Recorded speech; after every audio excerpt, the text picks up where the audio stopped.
ఎడారిలో సెలయేర్లు ఫిబ్రవరి 7. నా ప్రాణమా నీవేలా కృంగియున్నావు. 43వ కీర్తన 5వ వచనం. కృంగిపోవడానికి కారణమేమైనా ఉందా? రెండంటే 2 కారణాలు. 1, నువ్వింకా రక్షణ పొందలేదు. 2, రక్షణ పొంది కూడా పాపంలో జీవిస్తున్నావు. ఈ 2 కారణాలు తప్ప కృంగిపోవడానికి మరే కారణము లేదు. ఎందుకంటే కృంగిపోవలసిన కారణం వస్తే దాన్ని దేవునికి ప్రార్థనలో విన్నవించుకోవచ్చు.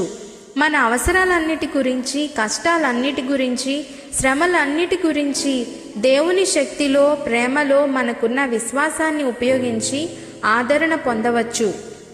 దేవుని యందు నిరీక్షణ ఉంచుము. దీన్ని గుర్తుంచుకోండి. దేవునిలో నిరీక్షణ ఉంచకూడదు అనే సమయం, సందర్భం లేనే లేవు.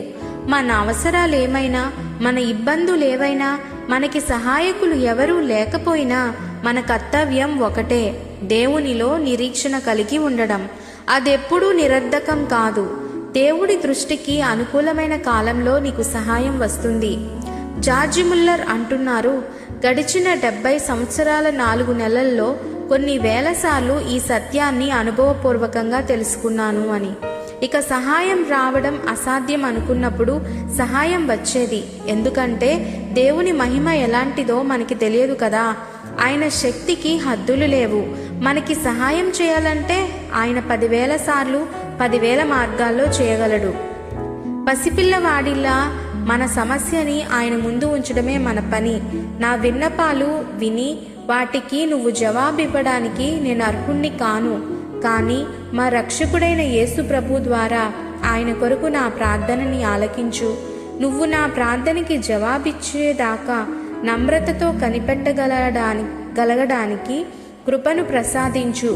ఎందుకంటే నీకు తగిన కాలంలో నీకు తోచిన రీతిలో నాకు సమాధానం ఇస్తావని నాకు తెలుసు అంటూ మన హృదయాలను ఆయన ముందు వలకబోయాలి. ఇకను నేను ఆయనను స్తుతించదను.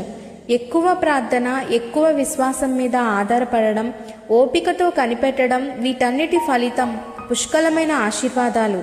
అందుకనే నేను నిత్యము నాలో నేను అనుకుంటాను, దేవుని యందు నిరీక్షణ ఉంచుము.